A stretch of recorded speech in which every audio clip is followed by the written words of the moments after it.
일본이 극동 러시아 땅을 넘보지 못하게 우리나라 영향력을 확대 지속해야 한다고 봅니다. 사할린은 미래 대한민국이 부강하게 될 수 있는 땅이라고 생각합니다. 안녕하세요. 다음은 기사 내용입니다. 최근 우크라이나에 거주하는 고려인 동포가 한국 땅을 밟았습니다. 제한고려인 단체의 자발적인 활동과 정부의 협조로 빠른 대피가 이루어진 것입니다.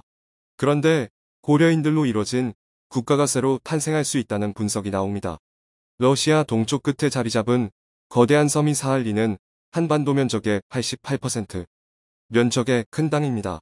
사할린은 일본 열도의 북쪽에 위치하고 있으며 일본 홋카이도 섬 바로 위에 있어 과거에는 카라옵도, 한국어로는 화테도라고 불렀습니다. 19세기 무렵 러시아 로마노프 왕조에 의해 점령됐던 사할린 섬은 모스코우 또 에스티, 피터스버그와 같이 러시아의 주요 중심 도시와 멀리 떨어져 있어서 유배지 정도로 활용되었습니다. 그러다가 1905년 러일 전쟁에 승리한 일본은 사할린 섬을 점령하여 1945년까지 약 40여 년 동안 북위 50도 이하의 남사할린 지방을 통치했습니다. 당시 살고 있는 사람들이 거의 없는 미개척지로서 일본에서는 이 섬을 개발하기 위해 많은 조선인들을 이주시키고 노동자로 이용하여 도시를 만들었습니다. 하지만 1945년 일본이 제2차 세계대전에 패전하고 소련에 의해 사할린이 점령당하면서 사할린은 일본 땅이 아니게 됐습니다. 패전 직후 일본인들은 대부분 철수했지만 한국인들은 일본인이 아니라 는 이유로 본토 송환에서 배제되면서 많은 한국인들이 사할린에 남게 됐습니다. 현재 사할린의 대부분의 인구가 모여있는 유즈노 사할린스크시에는 전체 인구의 80%는 러시아인이 살고 있지만 약 12%, 10명 중 1명 이상은 사할린 한인들이 거주하고 있는 상황입니다. 이들은 대부분 삼남 지방 출신이었기 때문에 북한에 넘어가지 않았고 러시아 본토의 고려인들과는 약간 다른 정체성을 가지고 살아가고 있는 상황입니다. 그런데 최근 놀랍게도 일본 측에 의한 사할린 독립국가 건설 가능성이 제기되고 있습니다. 그렇게 되면 최초로 고려인들이 메이저한 민족이 된 독립국가가 만들어질 수도 있다는 분석이 나옵니다. 현재 일본 정부에서는 사할린에 대한 독특한 외교적 입장을 취하고 있습니다.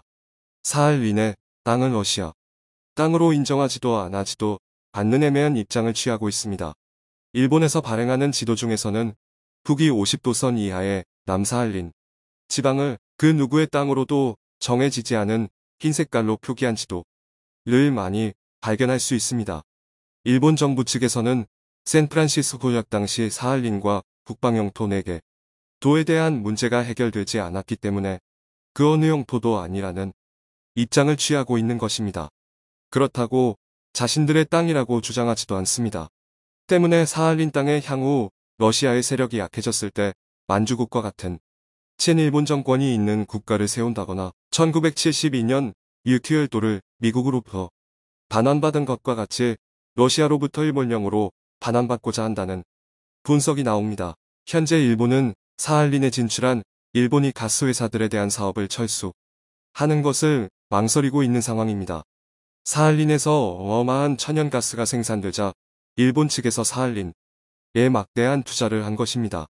만약 사할린이 일본령이 된다면 파이프라인을 그대로 일본 열도로 연결하여 천연가스 자급자족이 가능한 국가가 되기 때문에 최근 폭등하는 천연가스 문제로 인해서 북방 영토 4개 섬을 비롯해 사할린의 분리 독립에도 힘을 쏟을 가능성이 높습니다.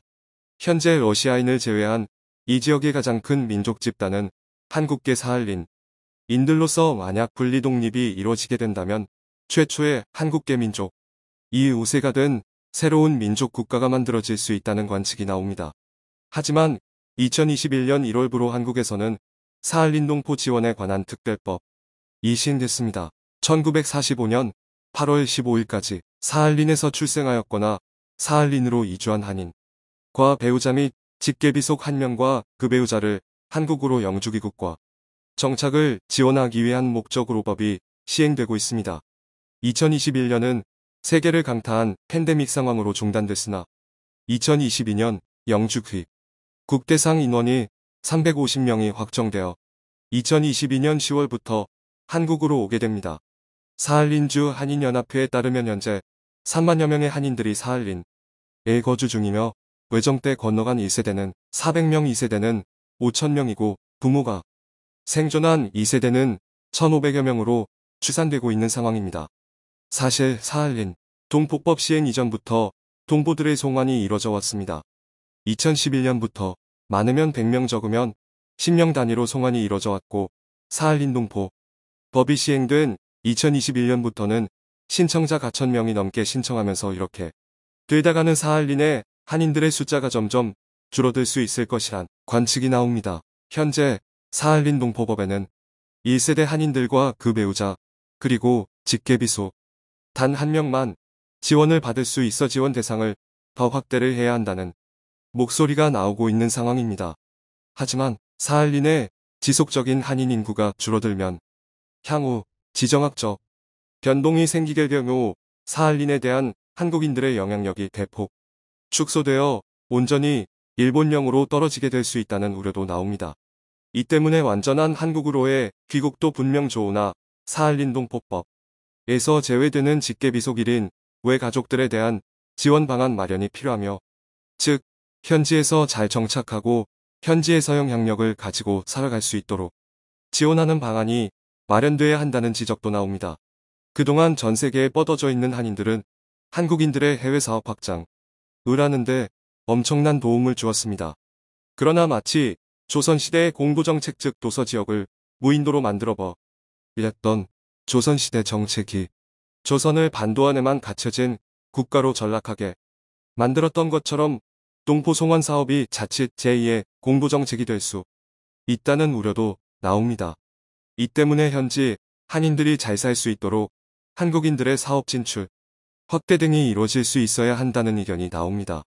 현재 우크라이나 사태로 인해서 사할린에 진출한 우리 기업들의 애로사항이 많아지고 있습니다. 현재 사할린 천연가스 개발 사업은 큰 주목을 받는 사업입니다. 한국 기업들은 지난해부터 러시아 극동개발부와 함께 사할린 가스 개발 사업에 한국이 주도적으로 참여할 수 있도록 러시아 당국과 협의를 이끌어낸 바 있고, ING운 반선만 7조 원 규모의 수주를 따낸 상황이며, 국내 건설업계에서는 88개 회사들이 약 159억 불의 건설 수주를 해낸 상황입니다. 사할린에 한국 기업들이 많이 들어갈수록 현지 사할린인들의 고용 사정이 좋아질 뿐 아니라 한인들의 영향력이 사할린에서 더 확대될 수 있는 일입니다. 때문에 최근 일본과 러시아가 연일 충돌하는 쿠릴열도 4개선과 관련돼서 러시아와 일본의 충돌을 유심하게 들여다봐야 하며, 사할린 지역 이 일본의 영향력보다는 한국의 영향력이 확대될 수 있도록 지정학적 노력을 다해야 한다는 의견이 나옵니다. 현재 서방 측에서는 극동 러시아를 자유민주주의 국가로 떼어놓으려는 시도를 하고 있습니다. 호주 싱크탱크 로이 연구소에서는 최근 블라디보스토크 하바로프스크에서 발생한 반푸틴 시위와 관련해서 극동 러시아 지방이 러시아 연방에서 벗어날 수 있다는 해설을 내놓은 적이 있습니다. 로이 연구소는 호주의 싱크탱크이지만 미국 무부 펜타곤 등 주요 기관과 협업하는 메이저한 싱크탱크입니다. 만약 한국의 영향력이 극동 러시아 지방에서 최소화된 채로 극동연해주 지방 그리고 사할린이 민주주의 국가로 러시아로부터 분리 독립이 이루어지게 될 경우 사실상 일본의 패권이 해당 지역에 미치게 되어 환동의 경제권에서 일본의 영향력이 더 커질 수 있는 상황이 될 수 있습니다.